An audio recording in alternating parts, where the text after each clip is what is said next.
Vijayanagara channel ವೀಕ್ಷಕರಿಗೆ ನಮಸ್ಕಾರ. ನಾನು ಭುವನಶ್ರೀ ನವೀನ್ ಕುಮಾರ್. ಈಗ ವಾರ್ತೆಗಳ ಮುಖ್ಯಾಂಶಗಳು.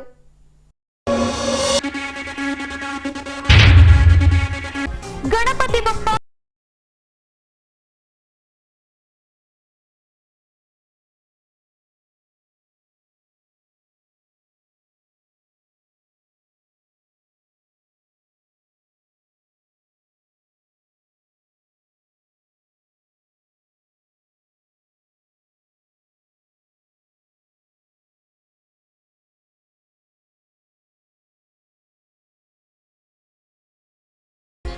ಡೆಂಗ್ಯೂ, ಮಹಿಳಾ ರಕ್ಷಣೆ ಹಾಗೂ ಟಿಬಿ ಡ್ಯಾಂ ಕುರಿತು ಜಾಗೃತಿ.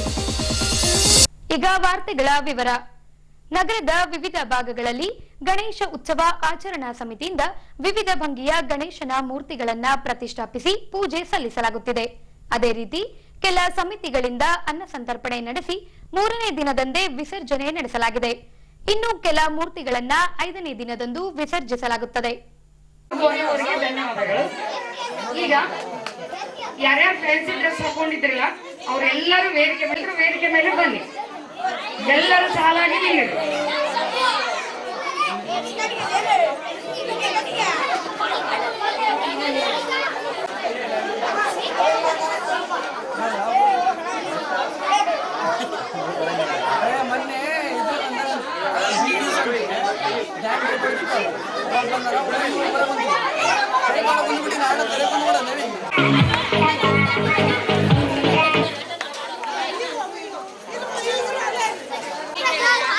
ಎಲ್ಲರೂ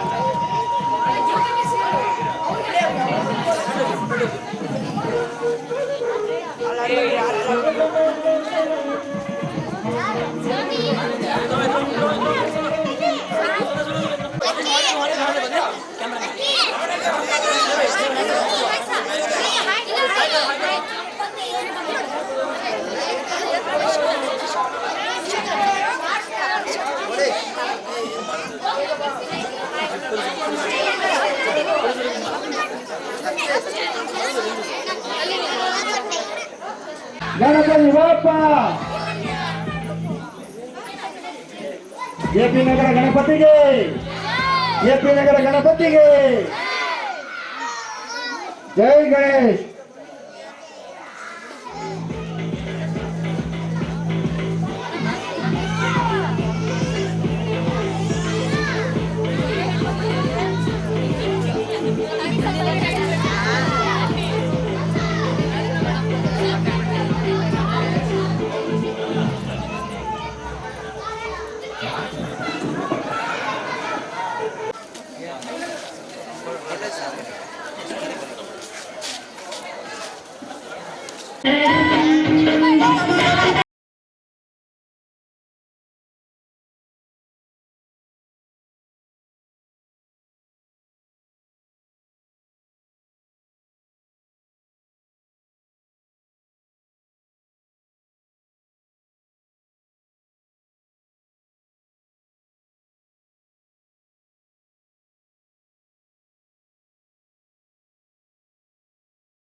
Samant.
ನಮ್ಮ ಅಕ್ಕ ಬರ್ಬೇಕು ಇಲ್ಲಿ ನಿಂತಿರ ಕೂಡ ಎಲ್ಲ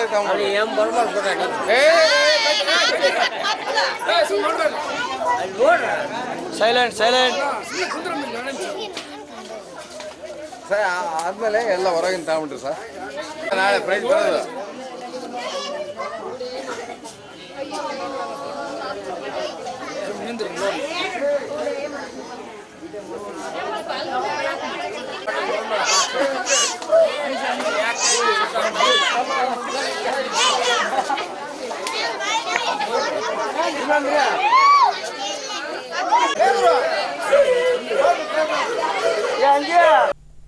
ದಲಿತ ಸಾಹಿತ್ಯ ಪರಿಷತ್ ವಿಜಯನಗರ ಜಿಲ್ಲಾ ಘಟಕದಿಂದ ನೂತನ ಪದಾಧಿಕಾರಿಗಳ ಪದಗ್ರಹಣ ಕೈಗೊಳ್ಳಲಾಗಿತ್ತು. ಇದೇ ಶುಭ ಸಂದರ್ಭದಲ್ಲಿ ಡಾಕ್ಟರ್ ಸುಲೋಚನಾರವರು ಬರೆದ ಡಾಕ್ಟರ್ ಜಾಹ್ನವಿ ಕಾದಂಬರಿ ಪುಸ್ತಕವನ್ನ ಬಿಡುಗಡೆಗೊಳಿಸಲಾಯಿತು. ಹೀಗೆ ಈ ಅಂಶಕ್ಕೆ ಸಂಬಂಧಿಸಿದಂತೆ ರೋಟರಿ ಕ್ಲಬ್ನ ಸಭಾಂಗಣದಲ್ಲಿ ಸಸಿಗೆ ನೀರೆರೆಯುವ ಮೂಲಕ ಉದ್ಘಾಟಿಸಲಾಯಿತು. ಬಳಿಕ ಡಾಕ್ಟರ್ ಸುಲೋಚನಾರವರು ರಚಿಸಿದ ಡಾಕ್ಟರ್ ಜಾಹ್ನವಿ ಕಾದಂಬರಿ ಪುಸ್ತಕವನ್ನ ಬಿಡುಗಡೆಗೊಳಿಸಲಾಯಿತು. ನಂತರ ದಲಿತ ಸಾಹಿತ್ಯ ಪರಿಷತ್ನ ಜಿಲ್ಲಾ ಘಟಕದ ಅಧ್ಯಕ್ಷ ಡಾಕ್ಟರ್ ದಯಾನಂದ್ ಕಿನ್ನಾಳ್ ಅವರು ದಲಿತ ಸಾಹಿತ್ಯ ಪರಿಷತ್ನ ಚಟುವಟಿಕೆಗಳ ಕುರಿತು ಪರಿಚಯಿಸಿಕೊಟ್ಟರು. ದಲಿತ ಸಾಹಿತ್ಯ ಪರಿಷತ್ ಇವತ್ತು ಹೊಸಪೇಟೆಯಲ್ಲಿ ಉದ್ಘಾಟನೆ ಮಾಡುವಂತಹ ಸಂದರ್ಭ ಜೊತೆಗೆ doctor S D Sulochana madam ಅವರ ಡಾಕ್ಟರ್ ಜಾಹ್ನವಿ ಅನ್ನುವಂಥ ಕಾದಂಬರಿ ಪುಸ್ತಕ ಲೋಕಾರ್ಪಣೆ ಆಗುವಂಥ ಈ ಸಂದರ್ಭಕ್ಕೆ ನವ್ಯ ಸಾಹಿತ್ಯ, ನವೋದಯ ಸಾಹಿತ್ಯ, ದಲಿತ ಸಾಹಿತ್ಯ ಮತ್ತು ಬಂಡಾಯ ಸಾಹಿತ್ಯ ಅಂತ ಈಗಾಗಲೇ ಬೇರೆ ಬೇರೆ ಘಟ್ಟಗಳಲ್ಲಿ ಬಹಳಷ್ಟು ಕೆಲಸಗಳಾಗಿದ್ದಾವೆ. ಸೃಜನಶೀಲತೆ ಹೊರಹೊಮ್ಮಿ ಬಂದಿದೆ, ಸಂಶೋಧನೆ ಆಗಿದೆ, ವಿಮರ್ಶೆ ಆಗಿದೆ, ಅಧ್ಯಯನ ನಡೀತದೆ ಸಾಹಿತ್ಯಿಕವಾಗಿ, ಸಾಂಸ್ಕೃತಿಕವಾಗಿ. ಹಾಗೆಯೇ ಕೂಡ ದಲಿತ ಸಾಹಿತ್ಯ ಪರಿಷತ್ತಿನ ಅಧ್ಯಯನ, ಈ ಸಾಹಿತ್ಯದ ಸಂಸ್ಕೃತಿಯ ಅಧ್ಯಯನ ಆಳವಾಗಿ ಆಗಬೇಕಾಗಿದೆ ಅಂತಕ್ಕಂಥ ಹಿನ್ನೆಲೆಯಲ್ಲಿ ಈ ದಲಿತ ಸಾಹಿತ್ಯ ಅನ್ನುವಂಥದ್ದು ಇವತ್ತು ಸಂಕುಚಿತ ಮನೋಭಾವನೆ ಇಟ್ಕೊಂಡು ಕೆಲವೇ ಜನಾಂಗ, ಕೆಲವೇ ಜನಾಂಗೀಯ, ಕೆಲವೇ ಸಮುದಾಯ, ಕೆಲವೇ ವರ್ಗ, ಕೆಲವೇ ಜನರನ್ನು ಸುಧಾರ ಬಹಳ ಮಾಡ್ತಾರೆ. ಯಾಕೆ ಹೀಗೆ ನಮ್ಮ ಸಮಸ್ಯೆ?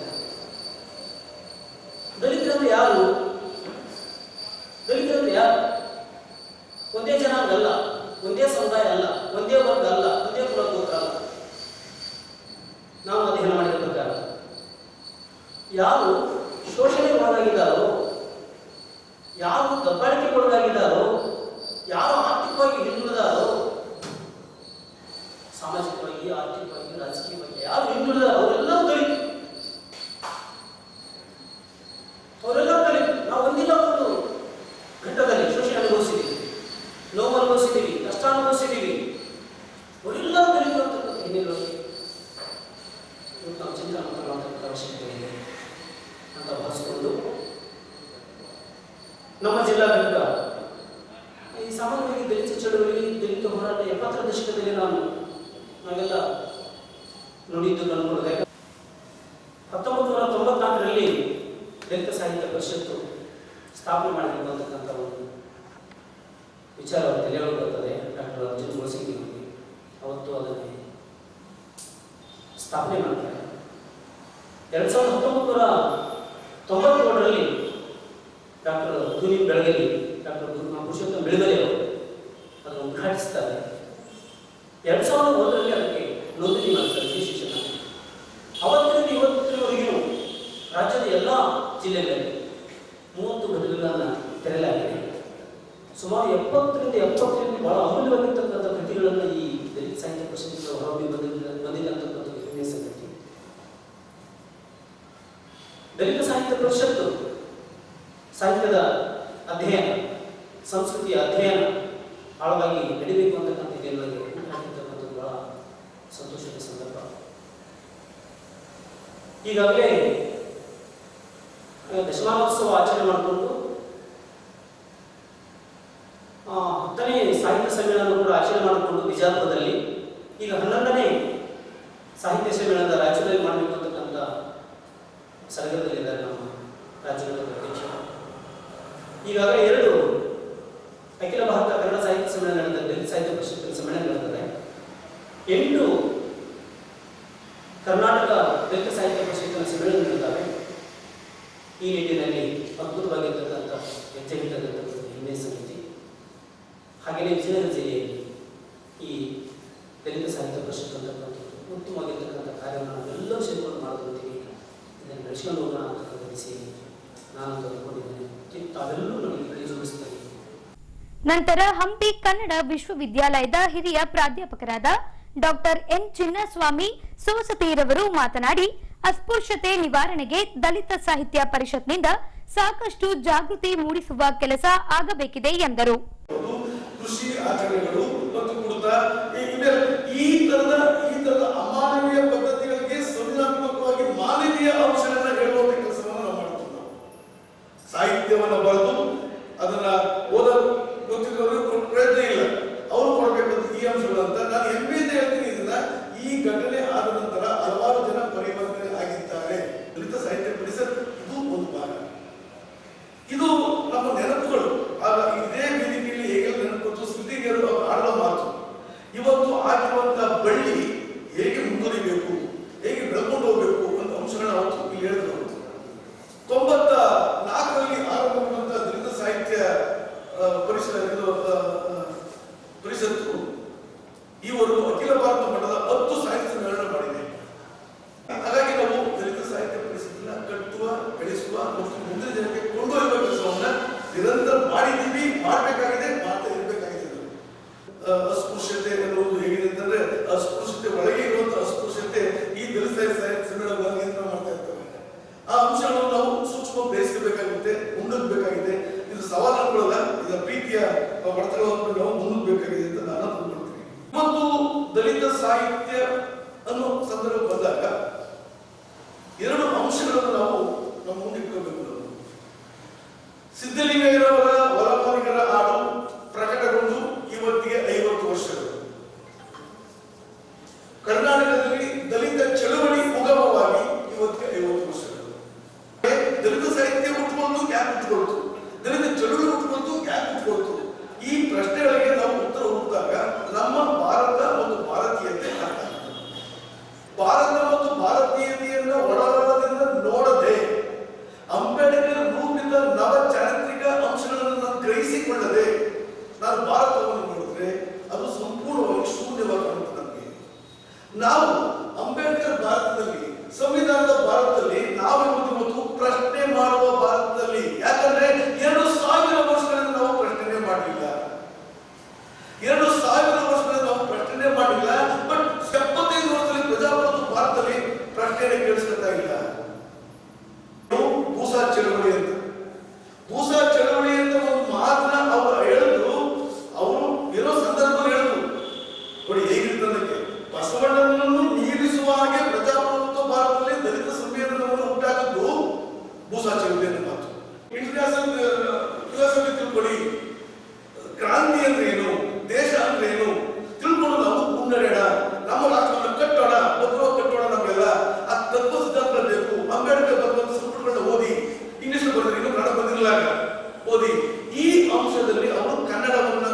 ಈ ರಾಷ್ಟ್ರದಲ್ಲಿ ಕೆಲಸ ಮಾಡ್ತಾ ಇವೆ, ಈ ನೆಲದಲ್ಲಿ ಕೆಲಸ ಮಾಡ್ತಾ ಇವೆ. ಎಷ್ಟು 2,000 ವರ್ಷಗಳಿಂದ ದುಡಿದು ಅತೃಪ್ತರಾಗಿದ್ದರೂ ಸಹ ತೃಪ್ತವಾಗಿ ಬರುತ್ತಂತ ನಾನೆಲ್ಲಿ 50 ವರ್ಷಗಳಲ್ಲಿ ಈ ಜನರಿಗೆ ಕೊಟ್ಟಂತ ಸ್ವಲ್ಪ ಸ್ವಾತಂತ್ರ್ಯವನ್ನ ಬಯಸದೆ ಅತೃಪ್ತರಾಗಿರುವಂತ ಈ ಜನರಲ್ಲಿ 2,000 ವರ್ಷಗಳಿಂದ ಜೀತ ಮಾಡಿದ್ರು ಗಂಜಿ ಕುಡಿದ್ರು ಈ ರಾಷ್ಟ್ರಕ್ಕೆ ಏನ್ ಮಾಡುವ ಅಂತ ಕೇಳ್ತೇನೆ. ಈ ರಾಷ್ಟ್ರಕ್ಕಾಗಿ ದುಡಿದಂತ ನಾನಲ್ಲಿ 50 ವರ್ಷದ ಪ್ರಜಾಪ್ರಭುತ್ವ ಭಾರತದಲ್ಲಿ ನನಗೆ ಕೊಟ್ಟ ಒಂದಷ್ಟು ಸ್ವಾತಂತ್ರ್ಯದಿಂದ ಕುಬ್ಜರಾಗಿ ಸಂಕುಚಿತರಾಗಿ ಇದರ ಮತ್ತೆ ವಂಶಕ್ಕೆ ಹೀಗೆ ಇರಬಾರ್ದು ಅಂತ ಹೇಳುವಂತ ಮನಸ್ಸುಗಳಲ್ಲಿ ಈ 2 ಮನಸ್ಸು ಅರ್ಥ ಆದ್ರೆ ಮಾತ್ರ ನಮ್ಮ ದಲಿತ ಚಿಂತನೆ, ದಲಿತ ಸಾಹಿತ್ಯ, ದಲಿತ ಬರವಣಿಗೆ, ದಲಿತ ಚಳುವಳಿ, ದಲಿತ ಹೋರಾಟದ ದಿಕ್ಕು ನಾವು ಕಾಣಬೇಕಾಗುತ್ತೆ.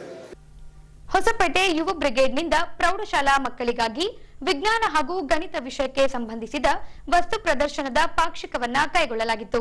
ಈ ಭಾಗವಾಗಿ ನಗರದ ಮುನ್ಸಿಪಲ್ ಹೈಸ್ಕೂಲ್ನಲ್ಲಿ ಸಂಪನ್ಮೂಲ ವ್ಯಕ್ತಿಗಳಿಂದ ವಿಜ್ಞಾನದ ಕುರಿತು 150 ಪ್ರಯೋಗಗಳನ್ನ ನಡೆಸಿಕೊಡಲಾಯಿತು. ಕನ್ನಡದಲ್ಲಿ ಹೇಳ್ಕೊಡ್ತೀನಿ ಅಂತಾನೆ, ನಿಮ್ಮ ಮಾತೃಭಾಷೆಯಲ್ಲಿ ಹೇಳ್ಕೊಡ್ತೀನಿ ಅಂತಾನೆ, ಮತ್ತೆ ಅರ್ಥ ಮಾಡ್ಕೊಳಕ್ಕೆ ಏನ್ ಪ್ರಾಬ್ಲಮ್? ಯಾವ ವಸ್ತುವಿನ ಮೂಲಕ ವಿದ್ಯುತ್ ಹರಿಯಲ್ಲ ಅದಕ್ಕೆ ನಾವು ಅವ್ವಾಹಕಗಳು ಅಂತ ಕರಿತೀವಿ. ನಮಗೆ ವಿದ್ಯುತ್ ಎಲ್ಲ ಬಳಸ್ತೀವಿ ತಾನೆ ನಾವು. ಅಥವಾ ನಾನು ಯಾವ್ದಾದ್ರು ವಿದ್ಯುತ್ ತಂತಿಯನ್ನ ಟಚ್ ಮಾಡಿ ನಿಮ್ಮನ್ನ ಟಚ್ ಮಾಡ್ತೀನಪ್ಪ, ಕರೆಂಟ್ ಹೊಡೆಯುತ್ತೆ ತಾನೆ. ನಮಗೆ ವಿದ್ಯುತ್ ಎಲ್ಲೆಲ್ಲಿಂದ ಬರುತ್ತೆ ಅಂತ ಗೊತ್ತಲ್ಲ, ಯಾವ್ಯಾವ ಮೂಲದಿಂದ. ಮಕ್ಕಳೇ, ಅದಕ್ಕೆ ದೇವರಿಗೆ ಒಂದು ಥ್ಯಾಂಕ್ಸ್ ಹೇಳ್ಬಿಡೋಣ. ನೀವು ಕೂತಿದ್ದೀರಲ್ಲ ಭೂಮಿ, ಅದು ಅವ್ವಾಹಕ ತಾನೆ. ಕಲ್ಲಿನಲ್ಲಿ ಕರೆಂಟ್ ಪಾಸ್ ಆಗುತ್ತಾ, ಮಣ್ಣಿನಲ್ಲಿ ಕರೆಂಟ್ ಪಾಸ್ ಆಗುತ್ತೋ, ಯಾವ್ಯಾವ್ದ್ರ ಮೂಲಕ ಹರಿಯುತ್ತೆ ಅಂತ ಗೊತ್ತಲ್ಲ ನಮಗೆ. ಬಂಗಾರ, ಬೆಳ್ಳಿ, ಕಬ್ಬಿಣ ಮತ್ತೆ ತಾಮ್ರ. ಯಾವುದು? ಪ್ಲಾಸ್ಟಿಕ್, ರಬ್ಬರು ಮತ್ತೆ ಕಲ್ಲಲ್ಲ. ಅದಕ್ಕೆ 2 ವೈರನ್ನ ಕನೆಕ್ಟ್ ಮಾಡ್ಬಿಟ್ಟು ಅದನ್ನ ನೇರವಾಗಿ ಬಲ್ಬಿಗೆ ಕನೆಕ್ಟ್ ಮಾಡಿದ್ವಿ. ಲೈಟ್ ಆನ್ ಆಗ್ಬೇಕು ತಾನೆ. ಈಗ ನಾವೇನ್ ಮಾಡ್ತೀವಿ, ಅದನ್ನ ಈ ಸ್ಕ್ರೂಗೆ ಕನೆಕ್ಟ್ ಮಾಡಿದೀವಿ. ಅದು ನಮಗೆ ಸ್ವಿಚ್ ತರ ಆಪರೇಟ್ ಆಗ್ಬೇಕು. ಈಗ ವಾಹಕವನ್ನ ಕನೆಕ್ಟ್ ಮಾಡಿದ್ರೆ ಈ ಕನೆಕ್ಷನ್, ಈ ಪ್ರಯೋಗದ ಮೂಲಕ ನಮಗೆ ಅರ್ಥ ಆಯ್ತಾ ಇದು ವಾಹಕ ಅಂತ. ಈಗ ಅವ್ವಾಹಕವನ್ನ ಇಡೋಣಪ್ಪ. ನೋಡಿ, ಇದರಿಂದ ಎಲೆಕ್ಟ್ರಾನ್ಸ್ ಪಾಸ್ ಆಗಲ್ಲ, ಇದು ವಿದ್ಯುತ್ ನನ್ನ ಹರಿಬಿಡಲ್ಲ. ಕ್ಲಿಯರಾ? ಆಗ್ತಿಲ್ಲ? ಯಾಕೆ ಆಗ್ತಿಲ್ಲ? ಈ ತರದ ವಿದ್ಯುತ್ ಪಾಸ್ ಆಗ್ಬೇಕು ಅಂದ್ರೆ ಮಿನಿಮಮ್ 50 ವೋಲ್ಟ್ಸ್ ವಿದ್ಯುತ್ ಬೇಕಪ್ಪ. ಅವಾಗ ನನ್ನೊಳಗಿರೋ ಎಲೆಕ್ಟ್ರಿಕ್ ಮಾಡಲ್ಲ, ಕರೆಂಟ್ ಶಾಕ್ ಹೊಡಿಯಲ್ಲ, ನನಗೆ ಚಾರ್ಜ್ ಮಾಡಲ್ಲ, ಮುಂದುವರ್ಸಲ್ಲ. ಅದು ಕ್ಲಿಯರ್? ಇದು ಯಾರು ಟಚ್ ಮಾಡಬಾರ್ದು, ಓಕೆನಾ? ಅದು AC ಕರೆಂಟ್. ಇದ್ರಲ್ಲಿರೋದು ಕೈ ಸುಟ್ಟ ಹೋಗುತ್ತೆ ಮಕ್ಕಳೇ, ಟಚ್ ಮಾಡಬಾರ್ದು ಜಾಸ್ತಿ ವೋಲ್ಟೇಜ್ ಇದ್ದಾಗ. ಬಟ್ ಇದು ಏನು ಮಾಡಲ್ಲ. ಕ್ಲಿಯರಾ? ಚೆನ್ನಾಗಿತ್ತ ಇದು? ಮುಂದಿನ ಪ್ರಯೋಗಕ್ಕೆ ಹೋಗೋಣ. ಅಲ್ಲೇ ವಿದ್ಯುತ್ ಅನ್ನ ತಯಾರು ಮಾಡೋಣ. ಆಗ್ಬೋದಾ? ನೆಕ್ಸ್ಟ್ ಪ್ರಯೋಗದ ಹೆಸರು ಬರ್ಕೊಳ್ರಿ ಬೇಗ. Crank generator. ಮಾತಾಡಬಾರ್ದು, ಈ ಕಡೆ ಗಮನಿಸ್ರಿ ಬೇಗ ಮಕ್ಕಳ, ಈ ಕಡೆ ಗಮನಿಸ್ರಿ. ನಿಮಗೆ ಹೇಳ್ಕೊಡ್ತಾ ಇರೋದು ಎಲ್ಲರೂ ಯಾವುದೇ ವಿಧಾನದಿಂದ ಬರಲಿ, ಗಾಳಿಯಿಂದ, ನೀರಿನಿಂದ ಅಥವಾ ಶಾಖದಿಂದ. ಇಲ್ಲಿ ಟರ್ಬೈನ್ ಅನ್ನೋದಿಲ್ಲ, ಅಯಸ್ಕಾಂತ, ಆ ರೌಂಡ್ ಅಯಸ್ಕಾಂತವನ್ನ ಫಿಕ್ಸ್ ಮಾಡಿರ್ತಾರೆ. ಅದ್ರ ಮಧ್ಯಕ್ಕೆ ತಾಮ್ರದ ತಂತಿಗಳನ್ನ ಸುತ್ತಬಿಟ್ಟು ಒಂದು ಕಬ್ಬಿಣದ ವಸ್ತುವನ್ನ ಹೊರಗೆ ಬಿಟ್ಟಿರ್ತಾರೆ, ಚೂಪಾದ ವಸ್ತುವನ್ನ. ಅದ್ರ ಸಹಾಯದ ಮೂಲಕ ತಿರುಗುತ್ತೆ. ತಿರುಗಿದಾಗ ನಮಗೆ ವಿದ್ಯುತ್ ಉತ್ಪತ್ತಿ ಆಗುತ್ತೆ. ಈಗ ಎಲ್ಲರಿಗೂ ಇಲ್ಲಿ ಗ್ರೀನ್ ಕಲರ್ ಒಂದು ಬಲ್ಬ್ ಕಾಣಿಸ್ತಿದ್ಯಾ? ಈ ಬಲ್ಬು ನಾನು ಇದನ್ನು ವೇಗವಾಗಿ ತಿರುಗಿಸಿದ್ರೆ ಆನ್ ಆಗುತ್ತೆ. ನೋಡೋಣ ಹೆಂಗೆ ಅಂತೇಳಿ ಗಮನಿಸ್ರಿ. ಈಗ ನಾನು ಈ ಟರ್ಬೈನ್ ಅನ್ನ ಜೋರಾಗಿ ತಿರುಗಿಸ್ತೀನಪ್ಪ. ಏನಾಗ್ತಿದೆ ನೋಡಿ, ಲೈಟ್ ಬರ್ತಿದ್ಯಾ? ನಮಗೆ ಚೆನ್ನಾಗಿ ಕಾಣುತ್ತೆ. ನಾವು ಆಮ್ಲಗಳು ಅಂತ ಕರಿತೀವಿ. ಫಾರ್ ಎಕ್ಸಾಂಪಲ್ ನಿಂಬೆ ಹಣ್ಣು, ಹುಣಸೆ ಹಣ್ಣು, ಈ ತರ ಹುಳಿ ಪದಾರ್ಥಗಳನ್ನೆಲ್ಲ ನಾವು ಆಮ್ಲ ಅಂತ ಕರಿತೀವಪ್ಪ. ಇನ್ನು ಕಹಿ ರುಚಿಯನ್ನು ಕೊಡ್ತಾವಲ್ಲ. ಈಗ ನಾವು ಅಡಿಗೆಗೆ ಸೋಡಾವನ್ನ ಬಳಸ್ತೀವ, ಆ ಸೋಡಾ ನಮಗೆ ಕಹಿ ರುಚಿಯನ್ನು ಕೊಡುತ್ತಾ? ಆಮೇಲೆ ಜೊತೆಗೆ ಹಾಗಲಕಾಯಿ ಮತ್ತೆ ಬೇವಿನಕಾಯಿ, ನೋಡಿ ಬೇವಿನ ಮರ ಒಂದ್ಸಲ ನೋಡ್ಬಿಡಿ, ಅದು ನಮಗೆ ಕಹಿ ರುಚಿಯನ್ನು ಕೊಡುತ್ತಾ? ಅದನ್ನ ನಾವು ಪ್ರತ್ಯಾಮ್ಲ ಅಂತ ಕರಿತೀವಿ. ಅಷ್ಟೇ ಅಲ್ಲ ಮಕ್ಕಳೇ, ಸಾಬೂನನ್ನ ಬಳಸ್ತೀವಲ್ಲ ತಟ್ಟೆ ತೊಳಿಲಿಕ್ಕೆ ಅಥವಾ ಮೈಗೆ ಹಚ್ಕೊಳಕ್ಕೆ, ಅದು ಕೂಡ ಪ್ರತ್ಯಾಮ್ಲವೇ. ಈಗ ಸುತ್ತ ಕಾಂಪೌಂಡ್ ಇದೆ, ನಮಗೆ ಕಾಣಿಸ್ತಿದ್ಯಾ?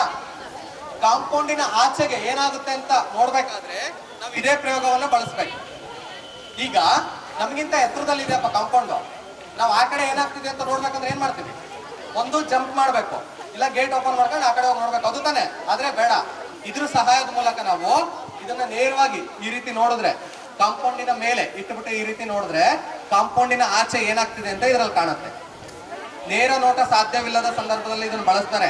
ಇದನ್ನ ಎಲ್ಲೆಲ್ಲಿ ಬಳಸ್ತಾರೆ ಅಂದ್ರೆ ಸಬ್ಮರೀನ್ಗಳು ಕೇಳಿದಿರ ನೀವು? ಜಲಾಂತರ್ಗಾಮಿ ನೌಕೆಗಳು, ಅಲ್ಲಿ ಇದನ್ನ ಬಳಸ್ತಾರೆ. ಮತ್ತೆ ಯುದ್ಧ ಟ್ಯಾಂಕರ್ಗಳು ಕೇಳಿದಿರಾ? ನಮ್ಮ ಸೈನಿಕರಲ್ಲ, ವೀರ ವಯಸ್ಸಿನಿಂದ ಹೋರಾಡ್ತಾರಲ್ಲ ಯುದ್ಧ ಟ್ಯಾಂಕರ್ಗಳನ್ನ ಇಟ್ಕೊಂಡು, ಆ ಯುದ್ಧ ಟ್ಯಾಂಕರ್ ನಲ್ಲಿ ನಮ್ಮ ಸೈನಿಕ ಕೆಳಗಡೆ ಕೂತಿರ್ತಾನೆ, ಸುತ್ತ ಏನಾಗ್ತಿದೆ ಅಂತ ನೋಡ್ಲಿಕ್ಕೆ ಇದೇ ಪೆರಿಸ್ಕೋಪ್ ಅನ್ನ ಬಳಸ್ತಾರೆ, ಪರಿದರ್ಶಕವನ್ನು. ಅರ್ಥ ಆಯ್ತಾ? ಆ ಕಡೆ ಇರೋದು ನಮಗೆ ನಿನಗೆ ಕಾಣಿಸೋ ತರ. ವಿಜಯನಗರದ ಸಮಸ್ತ ಜನತೆಗೂ ಯುವ ಬ್ರಿಗೇಡ್ ವತಿಯಿಂದ ಮೊದಲನೇದಾಗಿ ನಮಸ್ಕಾರ ಹೇಳ್ತೀನಿ. ನಾವು ನಾಡಿನಾದ್ಯಂತ ಯುವ ಬ್ರಿಗೇಡ್ ಸಂಘಟನೆಯಿಂದ ನಾಡಿನಾದ್ಯಂತ ನಿವೇದಿತ ಶೋಧ ಚಕ್ರದ ಅಡಿಯಲ್ಲಿ ಸರ್ಕಾರಿ ಶಾಲೆಗಳನ್ನೇ ಗಮನದಲ್ಲಿಟ್ಕೊಂಡು ಆಯಾ ಮಕ್ಕಳಲ್ಲಿ ವಿಜ್ಞಾನ ಮತ್ತು ಗಣಿತದ ಬಗ್ಗೆ ಆಸಕ್ತಿಯನ್ನು ವೃದ್ಧಿಸಬೇಕು ಅನ್ನೋ ದೃಷ್ಟಿಕೋನದಿಂದ 150ಕ್ಕೂ ಹೆಚ್ಚು ಪ್ರಯೋಗಗಳನ್ನು ಈ ನಿವೇದಿತ ಶೋಧ ಚಕ್ರದಲ್ಲಿ ಇಟ್ಕೊಂಡ್ಬಿಟ್ಟು ನಾಡಿನ ಎಲ್ಲ ಶಾಲೆಗಳಿಗೂ ಹೋಗಬೇಕು ಅನ್ನೋ ಒಂದು ಕಾನ್ಸೆಪ್ಟಲ್ಲಿ ಹೋಗ್ತಾ ಇದ್ದೀವಿ.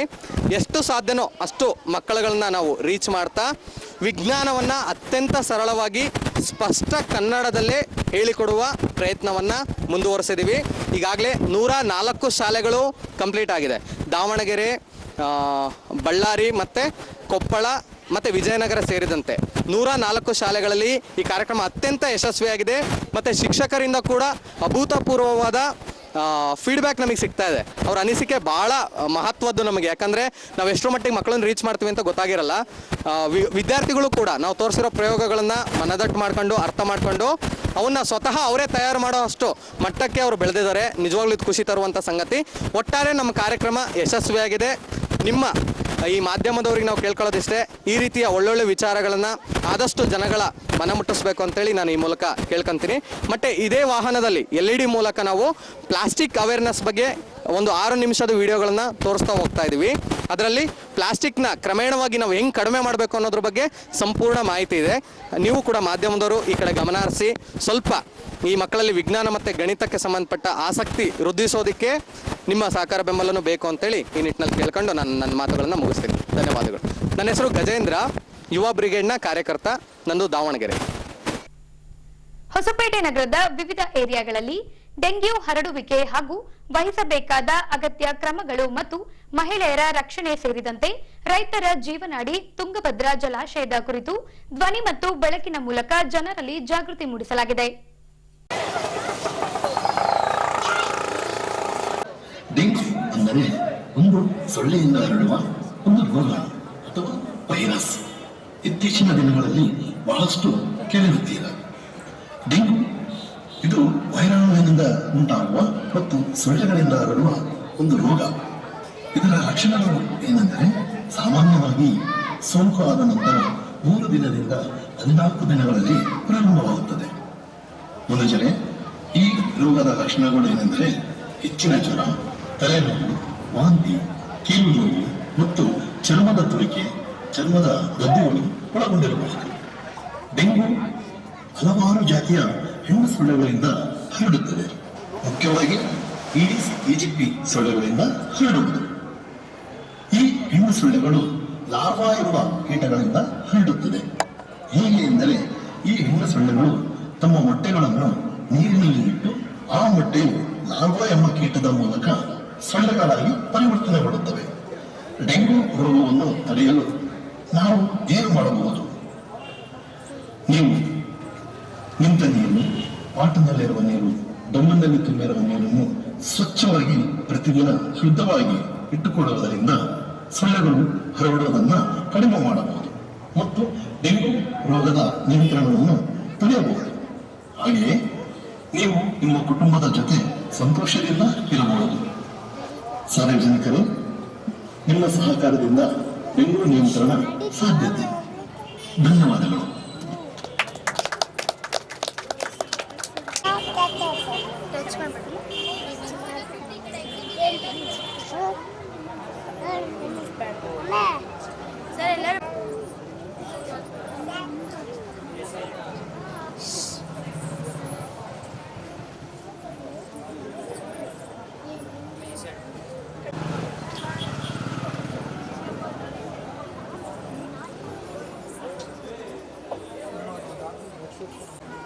साइड में पूरा लास्ट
ಈಗ ಜಿಂದಾಲ್ ಹೊರಗಡೆ 2 ಕೆರೆ ಇದೆ, ಹೊರಗಡೆ ಒಂದು ಹೊಸ ಕೆರೆ ನಿರ್ಮಾಣ ಆಗಿದೆ.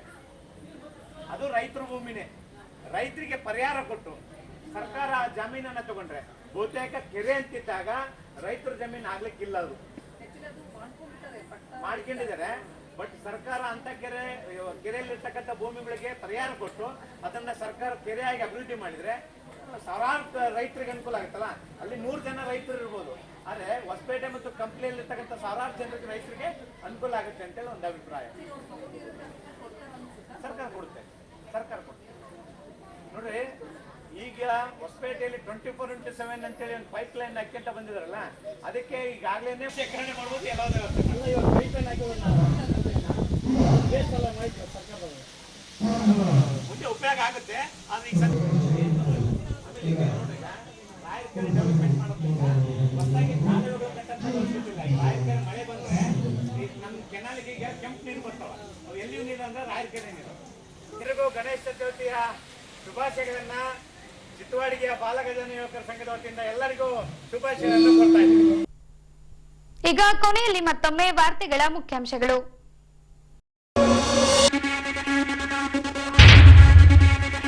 ಗಣಪತಿ ಬಪ್ಪ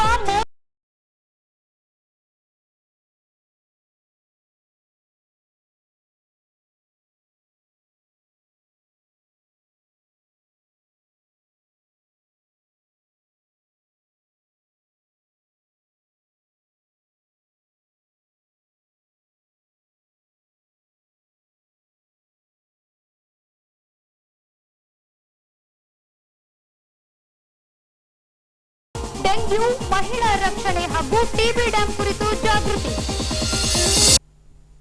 ಇಲ್ಲಿಗೆ ವಾರ್ತಾ ಪ್ರಸಾರ ಮುಕ್ತಾಯವಾಯಿತು. ನೈಜ ಸುದ್ದಿಗಳಿಗಾಗಿ ನೋಡ್ತಾ ಇರಿ ವಿಜಯನಗರ ಸುದ್ದಿವಾಹಿನಿ. ನಮಸ್ಕಾರ.